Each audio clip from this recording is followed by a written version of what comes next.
Assalamualaikum warahmatullahi wabarakatuh. Nama Muhammad Khairul Najmi bin Zakaria, nombor metrik 277248. Hari ini nak berkongsi iaitu fungsi utama dalam pengurusan Islam yang dikenali sebagai POLC, iaitu Planning, Organizing, Leading and Controlling.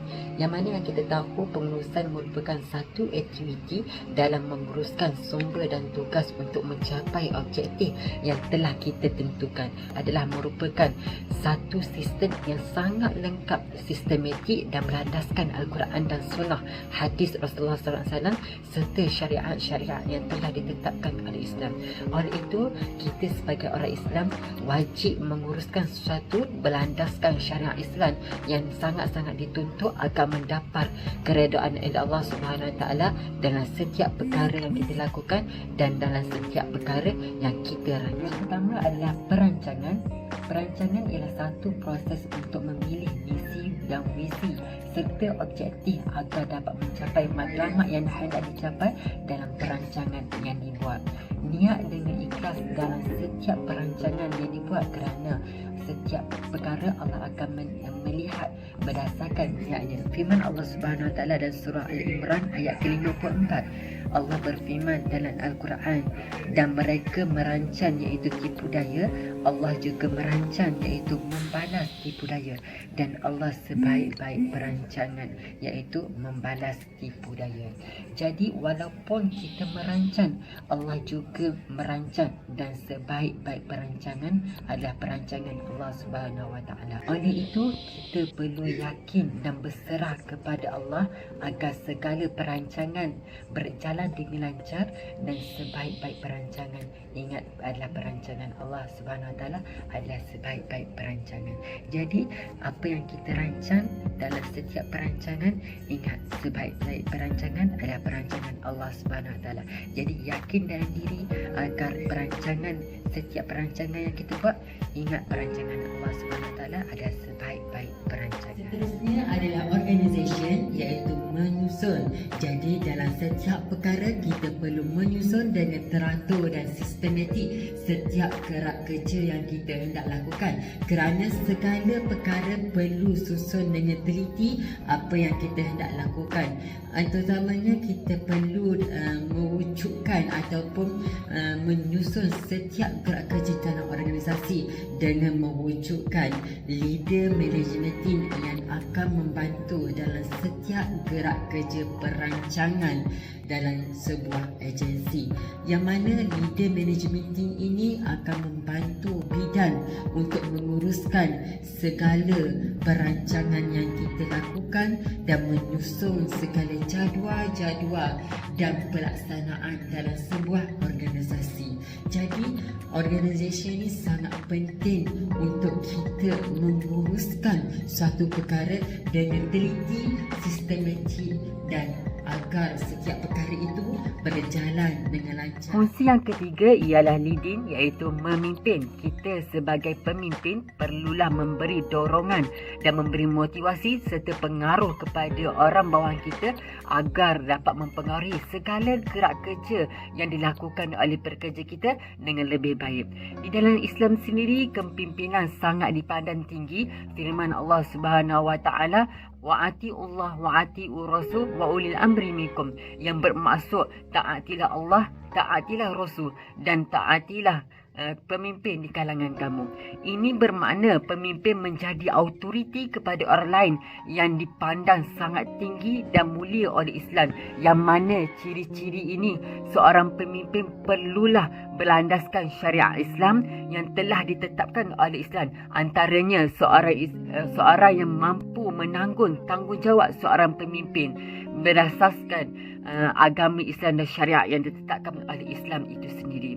Jadi sebagai seorang ketua, kita perlulah mampu memberi pengaruh sosial, motivasi serta contoh yang terbaik kepada pekerja-pekerja kita agar menjadi tauladan kepada semua pekerja kita, agar memberi semangat dalam melaksanakan kerja sebagaimana firman Allah Subhanahu Wa Taala dan surah Al-Ahzab ayat ke-21, laqad kana lakum fi rasulillahi uswatun hasanah, yang bermaksud telah ada pada diri Rasulullah sallallahu alaihi wasallam ini contoh teladan yang terbaik. Jadi kita sebagai seorang Islam mengambil contoh yang terbaik daripada kepimpinan Rasulullah sallallahu alaihi wasallam menjadi panduan dalam kehidupan kita.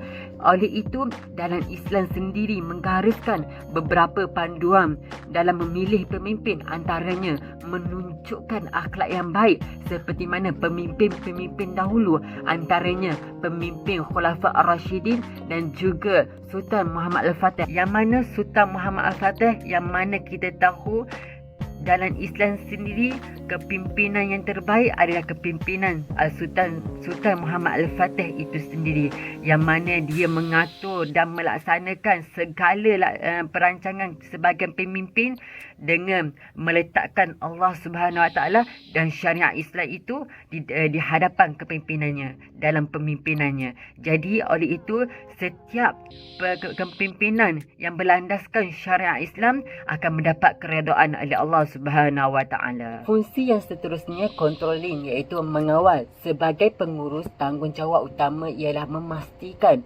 segala kerja terkawal agar mencapai objektif dan tujuan yang ditetapkan. Sebagaimana yang ditetapkan dalam proses perancangan, seorang pengurus itu perlu memastikan target utama ataupun visi dan misi agensi dapat dicapai dengan memastikan segala kelemahan-kelemahan yang dihadapi sepanjang proses kerja dapat diatasi dengan strategi yang bijak dan juga baik. Dalam proses ini juga kita mengawal prestasi kerja kita dengan memastikan setiap prestasi kerja kita sentiasa meningkat daripada semasa ke semasa agar dapat diikuti oleh pekerja kita yang lain, agar menjadi contoh yang terbaik kepada pekerja-pekerja kita. Dalam surah An-Nisa ayat ke-1, Allah berfirman yang bermaksud, dan bertakwalah kepada Allah yang kamu meminta dan menyebut namanya, serta jagalah hubungan silaturahim kaum kerabat kerana Allah Subhanahu Wa Taala, kerana Allah sentiasa memerhati dan mengawasi kamu. Jadi kita dapat mengetahui bahawasanya dalam Islam Allah sentiasa mengawal kita. Oleh itu dalam pengurusan kita perlulah bertanggungjawab dengan memastikan segala pelaksanaan sama ada pekerja kita ataupun prestasi kita sendiri agar dapat kita menambah baikkan dari semasa pelaksanaan dan juga pengurusan yang perlu kita kawal daripada semasa ke semasa. Kesimpulannya, 4 fungsi utama dalam pengurusan iaitu POSC, Planning, Organizing, Leading and Controlling, sangat penting dalam setiap pengurusan. Oleh itu, dalam pengurusan kita perlulah berlandaskan syariat Islam yang telah digariskan oleh Islam, yang telah ditetapkan oleh Allah Subhanahu Wa Taala agar mendapat keredaan oleh Allah Subhanahu Wa Taala dalam segala perancangan dan pelaksanaan pengurusan kita. Oleh itu, syariat Islam sangat diutamakan dalam pengurusan kita sebagai orang Islam dan sebagai umat Islam, agar segala perancangan yang ditetapkan dan digaris oleh panduan Islam itu dapat diikuti dan dapat dilaksanakan dalam pengurusan kita. Oleh itu, wajib ke atas kita sebagai orang Islam meletakkan syariat Islam dalam setiap pelaksanaan kerja kita agar kita dapat mengikuti segala pelaksanaan yang telah digariskan dalam syariat Islam.